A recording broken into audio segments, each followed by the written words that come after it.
दोस्तों नमस्कार। मैं श्यामनाथ यादव अम्बेडकरवादी। यह एक पोस्ट है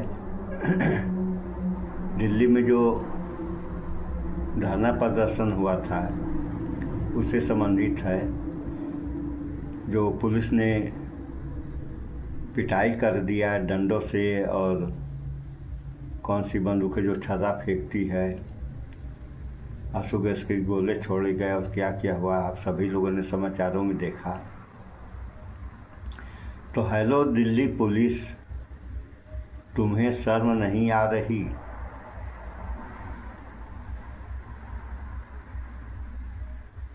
अब तो तुम स्टूडेंट्स को मार रहे हो, अपने आप को भगवान समझ लिया है क्या?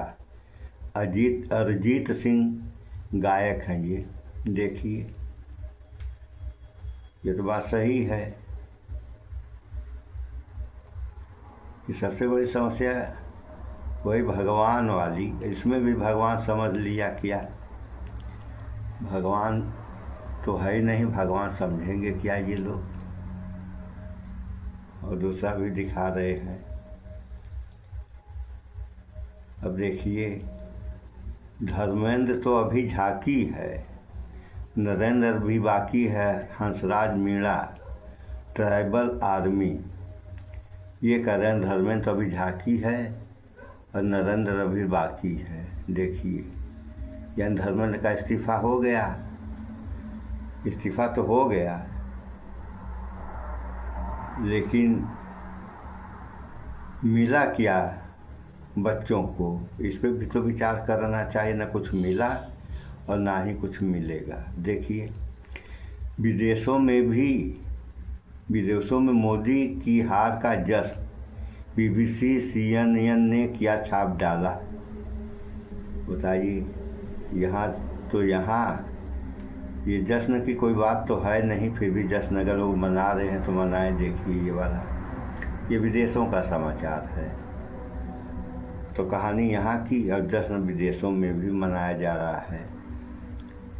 अब देखिए, धर्मेंद्र गया, अब नरेंद्र की बारी। ये राहुल गांधी का पोस्ट है। झोला तैयार रखो नरेंद्र। कहे तो मेरा क्या है, मैं झोला लेके चल दूंगा। तो उसी पे कहना है राहुल गांधी का कि झोला लेके तैयार रखो। धर्मेंद्र गया, अब नरेंद्र की बारी है। देश के युवाओं की बड़ी जीत, अहंकारी राजा को झुकना पड़ा। झुकना तो पड़ा, झुके भी हैं तो दिखावे का ही झुकाव है। हकीकत से काफ़ी दूर ये सब मामला हमारे समझ में आता है। अब देखिए, ये मुख्य है और यही जो है हम लगाएंगे पोस्ट में मोबाइल पे। ये कह रही हैं, निर्मला सीतारमण वित्त मंत्री हैं, पेपर लीक, गौर करिएगा आप लोग इस बात पे, इनके लेख पे, कि पेपर लीक होने से बच्चों को पढ़ने का और ज़्यादा वक्त मिल गया। वाह, क्या कहना है इनका कि पेपर लीक हुआ और बच्चों को ज़्यादा वक्त मिल गया पढ़ने का। लेकिन ये जो 1 साल इनका बर्बाद हो गया, इनकी न तो इनको समझ है और ना ही उसकी चिंता। और कहने को ये जननी भी है, इनके भी तो बच्चे होंगे, लेकिन वह बच्चे शायद अगर इस प्रोटेस्ट में रहते तब इनको पता चलता और तब ये कहती तो अच्छा भी लगता। लेकिन इन्हीं लोगों को इस देश में माँ का दर्जा तो मिला ही है और देवी का भी दर्जा मिला है। तो जब ऐसी ऐसी देवियाँ इस देश में रहेंगी तो क्या होगा इस देश और इस देश की जनता के? इन सब बातों पर तो आप लोगों को विचार ही नहीं करना है। बस जो हो रहा है ढोल पीटते रहें आप लोग, घबराइए मत। अब देखिए, ये एक पत्रकार हैं, ये इनके लेख पे इनका क्या कहना है। किसी निर्लज मंत्री को 22 बच्चों की मौत के भी फायदे बताने चाहिए। अब तो 1 साल का ये पेपर लीक का फ़ायदा बता दी तो 22 बच्चे मरे हैं, उसका भी फ़ायदा इनको बताना चाहिए।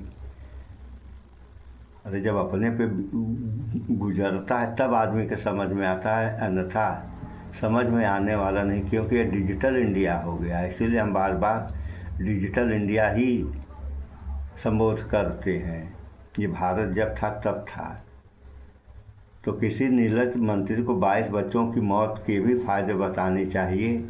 मृत्यु के बाद पुनर्जन्म मिलेगा। मूर्खता की यही खूबी है कि इसकी कोई लिमिट नहीं होती। कृष्णकांत ये पत्रकार हैं, देखिए ऐसा ऐसा लेख मिल रहे हैं, वो भी मंत्रियों के द्वारा। ये वित्त मंत्री हैं, बताइए ऐसे ऐसे जब मंत्री हो जाएंगे इस देश में। अब देखिए ये हैं, ये तिहाड़ पत्रकार, इनका दूसरा नाम है,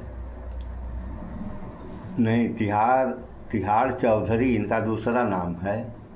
ये कह रहे हैं अगर सरकार तानाशाह होती तो सारे प्रदर्शनकारियों को डंडे मार कर भगा सकती थी, लेकिन भगाई नहीं। क्यों नहीं भगाई? इनको तो पूछना चाहिए सरकार से कि आपने क्यों नहीं भगाया। बना दिए होते तानाशाह को, ताकि बाकी है पूरा हो गया होता।